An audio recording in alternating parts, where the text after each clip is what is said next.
needed for the plan to be accomplished.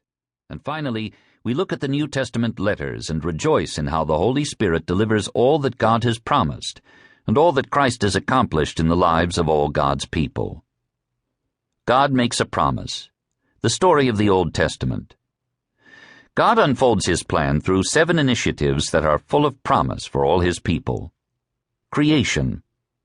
In the beginning God created the heavens and the earth. Genesis chapter 1, verse 1. Try to imagine nothing. It's almost impossible. But before the creation there was nothing, except God. God created all things, and all things belong to Him.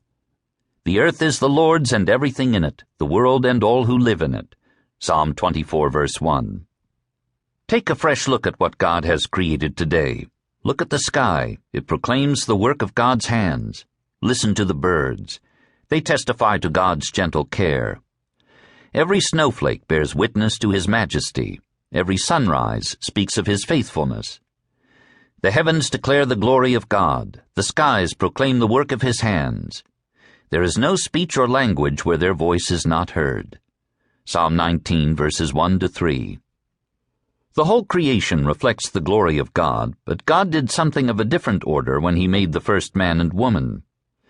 We know this because God said, "Let us make man in our image, in our likeness, and let them rule over the fish of the sea and the birds of the air, over the livestock, over all the earth, and over all the creatures that move along the ground." Genesis chapter 1, verse 26. God made the man and the woman in His image. This is why you are different from a plant, an animal, a fish, or a bird. They were all made by God, but only humans were made like God. That gives human life unique value.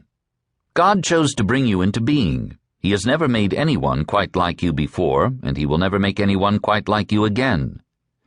You are not an accident. Your life is not a product of random chance. You were made by God, and you were made for God.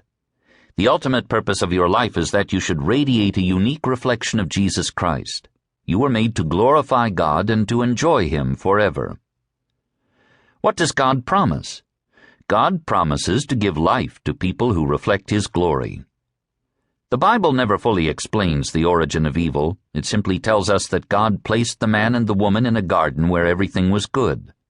Their food was provided on the trees. Their work was fulfilling. Their union and joy in marriage was complete.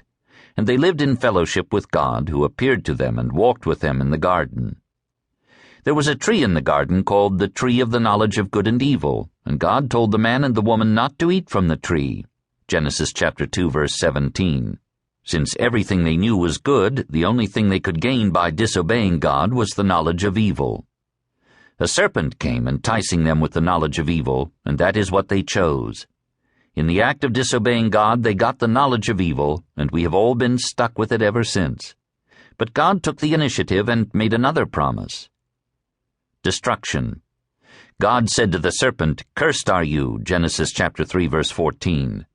To curse means to assign to destruction.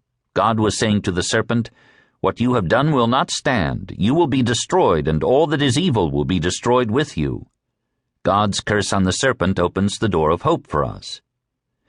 Then God said to Adam, "Cursed is the ground because of you." Genesis chapter 3, verse 17.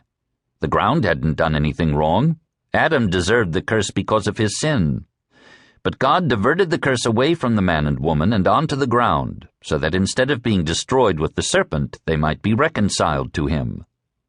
What does God promise? God promises to destroy evil and rid the world of its curse. How would this happen? God said to the evil one, "I will put enmity between you and the woman, and between your offspring and hers. He will crush your head, and you will strike his heel." Genesis chapter 3, verse 15. The human race would always be in conflict with evil. That is proved true for every person in every culture in every generation. But God speaks of an offspring, someone who will come into the line of human history, born of the woman. He will be on our side. He will stand with us in this great conflict and act for us against all the powers of evil. Satan will strike his heel, but even as the serpent bites his feet, our champion will crush the serpent's head. Life continued for Adam and Eve outside the Garden of Eden. God's grace had saved them from immediate judgment and given them the hope of eventual restoration.